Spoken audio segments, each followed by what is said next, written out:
Hey, what's up, guys? It's your girl Kia, and we quickly have to talk about Huda and Chris.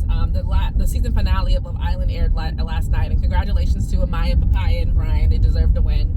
But what really stole the story is the fact that for the first time in Love Island history, two people broke up on the finale episode, and that was Huda and Chris. Truth be told, these two people should have broke up a while ago. They should have broken up during the baby challenge. That challenge, they always make the joke, that babies are not good band-aids for relationships. Babies are only band-aids for relationships. They don't really fix anything. They don't really heal anything. They just cover it up until, you need another band-aid or whatever. And that baby challenge showed that for everybody, specifically Huda and Chris. She really was nitpicking at him about the baby. True enough, you were supposed to treat the baby like a real baby to win the challenge, but it's a fake baby. It's a lifelike alert baby where it's just tracking the cries or whatever. It's not a real baby. But she was still jumping on him about, don't pull my baby. Why are you putting the clothes on like that? And don't do this and don't do that. And after so much nitpicking, he playfully said, girl, shut up. And he was just joking. And she took it like he had told her to her face with his finger in her face, shut up or something like that. And that's not what happened, Then... he was trying to talk to her. I forgot what happened where he looked super defeated. Oh, he was trying to talk to her about it and how he felt and get his words out. And he was finally just like, well, just let me get my words out. And she was like, you know what? I'm done. And she got up and walked away. And that was the end of their relationship. I think Chris, and people are like, oh, Chris is this, Chris is that, Chris is gaslighting her. I'm like, no, Chris is an adult. Chris is an adult who wants to have a conversation about problems, issues, figure it out, grow as a couple, especially since they're new at this and they're trying to figure each other out. He's trying to, again, figure her out and learn more about her, but he can't do that if you're going to walk away and shut him down when he wants to have a conversation. But in that moment, that man was done. And some people are making weird comments like, well, why didn't he just go home? He just went home then. He probably could have, but does that make a whole lot of sense to just go home?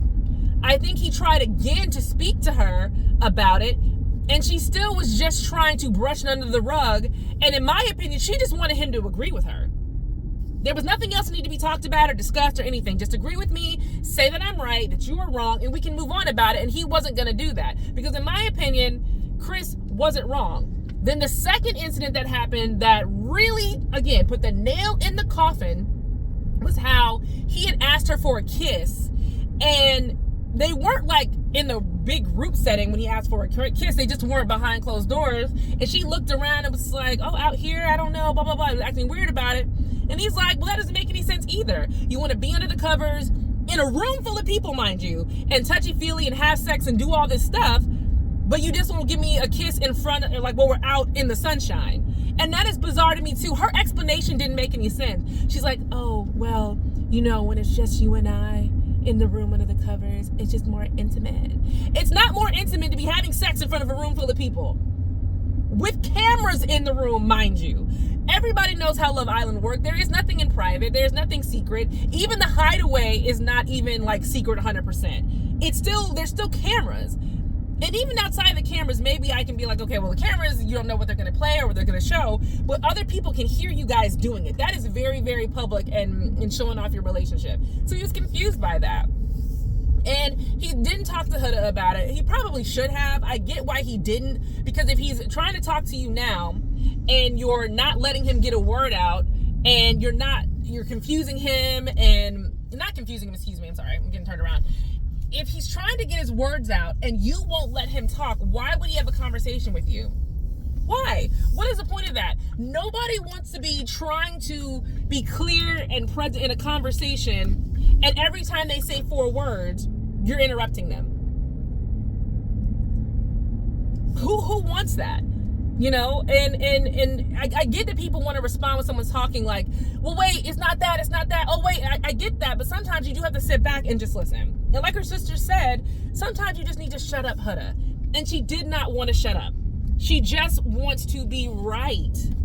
So we get to the finale, and they're not really before that. Let me rewind before the finale date. I guess they were in bed, and they were supposed to be celebratory about, them potentially winning Love Island, being the final four, all that kind of stuff, and she wants to cuddle, and he wanted to sleep. And for some reason, she thought it was a good idea to basically tell him, like, you need to turn around and cuddle with me, okay? I need to talk to you, or there needs to be some kind of affection, something she was saying. But she counted down 3, I think she was saying, if you don't cuddle with me, that I don't feel like we need to have a conversation tomorrow. And she started to count down 3, 2, 1, and that man didn't move, of course, because nobody wants to be talked to like that. That is crazy. That is insane. You shouldn't be doing a countdown for a grown man. And he was offended by that. Rightfully so. Nobody wants to be talked to like a child. Nobody wants to be directed to do something when they don't want to, and then basically emotionally blackmailed into doing something. That was ridiculous. And the fact that she thought that was okay and still tried to justify it on their date was really, really sad to me. And I don't think any of these things she thinks are bad. I think she has been rewarded for bad behavior by men her entire life. I think because Huda is sexy and exotic, men have let her get away with a lot of stuff. Instead of somebody saying, don't talk to me like that. I don't want to be talked to like that. We can just have a conversation. We're good. Don't treat me like this. Instead, they just kind of laugh it off like, that's just Huda, or nah, my girl just crazy. She loved me though. Like, it's this, it's that. It's everything but what it actually is, gaslighting and manipulative. So when we get to the date, Chris once again is trying to talk to her. And watch me back up. Woo. I don't even think I'm in this parking space, right? And scene. Chris is trying to talk to her during the date, and she continues to interrupt him while he's talking. And you can slowly see this man go from, I want to talk to her, maybe we can figure this out, to F this girl. I just want to get off this date. And she continues to show bad behavior. She continues to sigh, lean on the table. Who wants to talk to somebody like that? So when I see comments saying that Chris is manipulative, or that Chris is, gaslighting her, or wow, Chris is weird. No, Chris is a regular person. I get we all live in reality TV terms where everything should be for entertainment and everything should be, fun to watch and engaging. But these are real people. And when they leave this villa and these cameras turn off, they have to be able to be in a real relationship and be a real couple. That is the point of Love Island. To find love. And we're all supposed to be flies on the wall. Why in the world would he play it up if he knows what has to happen on the outside of the world? He was acting like a normal person to me, like a normal man who doesn't want to deal with the bullshit. No one wants to deal with this type of garbage. With what Huda is pulling. It's too much. And she finally just says, I don't think we're going to work out. I think he should just said it because he's the one who was really, she was feeling it too. She just didn't want to say it. Mostly because she didn't want to be embarrassed on TV that she had lost a second guy.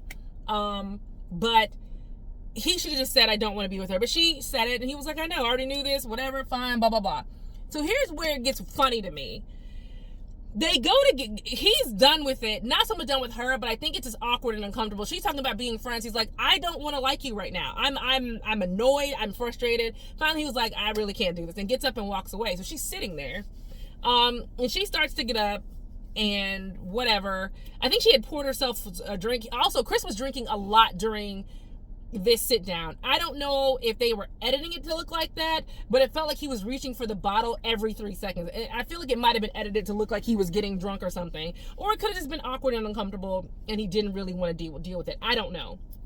So I don't know what happened, but he walks back because I think he either felt bad or production told him, you can't just leave her there. You have to go back and get her so we can see you guys walking out. So he comes back to get her because the way the date is set up, they're on like a pontoon flat thing that's floating that's in the water, and to get off of it you have to walk out. You have to walk on water to get out of it. So he comes back to grab her hand to help her down. It's looks like a big step down to get out of it, and she was like, you gonna make me walk in the water? And he looked at her like, I know you're still not doing this. Why are you doing this? And he was like, I'm not gonna carry you. And then when she still stood there and looked extra dumb, he just walked away. And she ended up taking her shoes off, grabbing the bottle of alcohol, and walking off. It was a really sad scene, but I don't think Huda or her followers think she did anything wrong. They're still all putting it on Chris. Chris is a normal, regular person. Like, now they're in the comments talking about, oh, he's a bum, he lives with his mom. We all know why he lives with his mom. He plays basketball overseas. I have a friend, I'm not going to say his name, I'm going to say his name real quick. He played basketball overseas for years. All of his stuff was at his mom's house. Because 9 months out of the year, he was in Croatia, and then after Croatia, he would go to some other country, Belgium, somewhere, and play basketball. So during the off season, those 3 months, he stayed with his mom. Then when the season went back in, he went back to his apartment in Croatia, then to his other apartment in Belgium, and then came back to a home to his mom's house. There was no reason for him to own a home. So I don't fault Chris for not having a physical home when you play basketball overseas.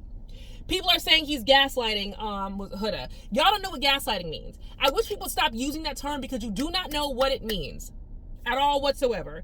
And what Chris was doing was not gaslighting. He was telling her, this is how I feel. This is what I'm confused about. And I don't even want to put it on that Huda was gaslighting him. I just think Huda was avoiding the conversation and trying to put it on him. Like, she wasn't trying to distort his reality or anything like that. She was just trying to really just prove the point that I'm right. I'm right. I'm right. I'm right. What I did was right. I didn't do anything wrong, and you should have reacted better. That's not gaslighting. If she would have looked at him and said, those things never happened. What are you talking about? That never happened. It happened like this. Why are you making it seem like these magical things happen? That would have been her gaslighting him. They don't belong together. I'm glad they're not a couple. I'm surprised they got third place. That's a miracle. They were even surprised by that because they didn't look like they liked each other towards those last episodes, especially when it was time for America to vote. So there's a shocker there. But the reunion is August 25th, which I don't know why they put the reunion off over a month away. I won't be watching it. I won't care by then. I barely care to get into it now. I mean, I only started watching on episode 14. I was not watching the show at all before. There was no reason for me. I felt like to watch it. But the reunion, I guess I'll talk about things. And I hope the couple stay together. Shout out to Amaya and Brian, who look like they actually are happy together, who they look like they actually want to be a couple. It'll be interesting to see the couples afterward, especially Nick and Alandria, to see if they actually remain a couple. I don't know if they'll remain a couple, but I hope they try to figure it out. I hope they try to see where things are going to go. So that is my Huda and Chris commentary. Drop them in the comments and let me know if I'm seeing it the wrong way, but I don't think I am. But drop them in the comments, let me know what you think, and I will see you in the next video.